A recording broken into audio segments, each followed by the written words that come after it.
Today we encounter one of the best-known dramas in all of history.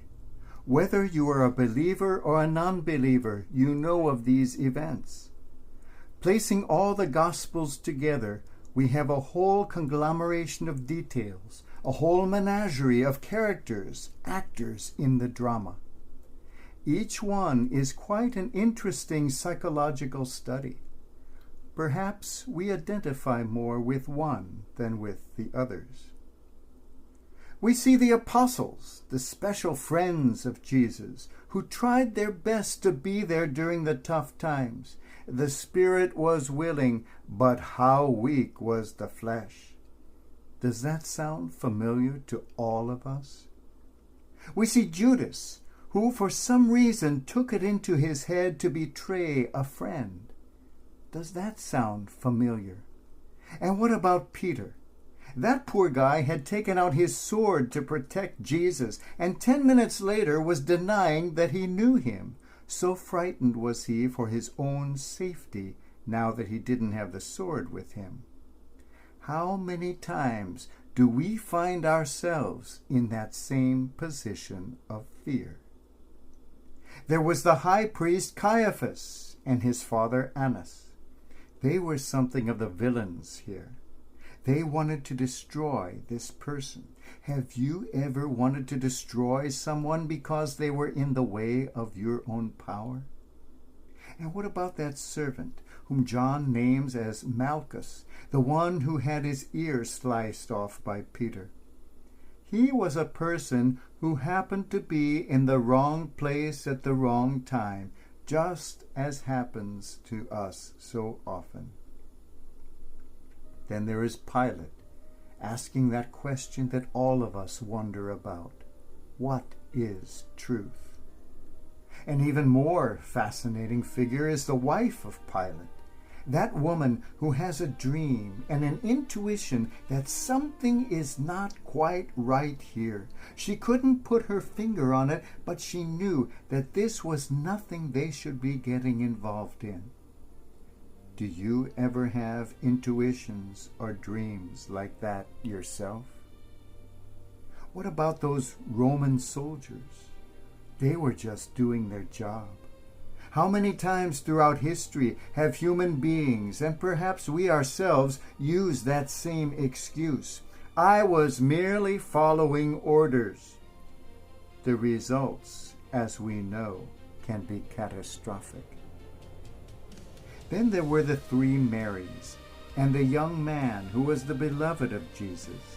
These 4 characters were the faithful ones, staying there till the end.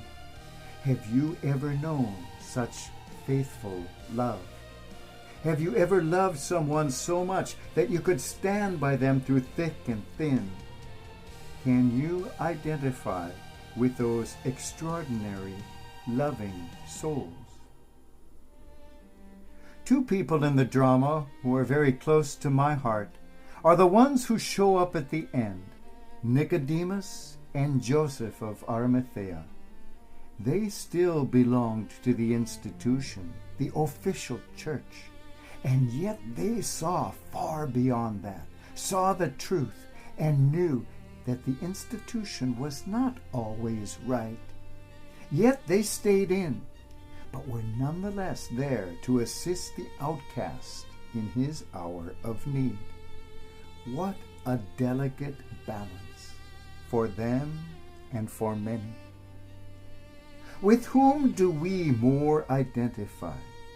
So many characters stand before us, and I would venture to say that each of us has a piece of each of these inside ourselves. We can all relate to each of these saints and to each of these sinners. Weak, loving, sometimes jealous, sometimes frightened, erring, yet truth-seeking human beings. Let us now turn to the star of the drama, that man hanging on the cross, dying. If we look closely enough, we will see that of all the characters in this great drama, that man is the one with whom you can most identify. betrayed by friends, finding life to be burdensome, feeling fear inside his heart, feeling abandoned by all, and at one point even feeling abandoned by God. Have you ever felt that way? Seeing people who loved him, and seeing people who wished to love but were too weak to stay by him to the end. Being hurt by those he loved the most, suffering and dying just like each of us. There is no one born who escapes any of these feelings. Let us place ourselves upon that cross in the person of that dying man. For there we find not only the crucified Christ, but indeed our very selves.